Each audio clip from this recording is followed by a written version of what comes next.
দেখেন গরুর পূজা কিভাবে শুরু হয় পৃথিবীতে প্রথম।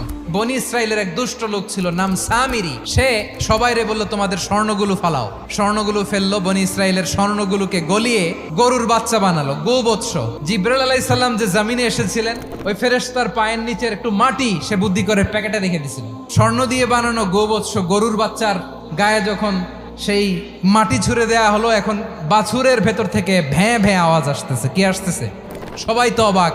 সামিরি বলে, আরে তোমরা যে 70 জন দিয়ে মুসা আলাইহিস সালাম রে পাঠাইছো ওইদিকে, এত ঘুরতেছে, আল্লাহরে খুঁজে পায় না। আল্লাহ তো এটার ভিতরে ঢুকছে, নাউজুবিল্লাহ, এটার ভিতরে সেজদা দাও।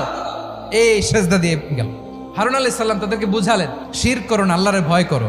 শুধু এতটুকুই তিনি বুঝালেন, দাওয়াতি কাজ পালন করলেন, কিন্তু প্রতিরোধ করেন নাই।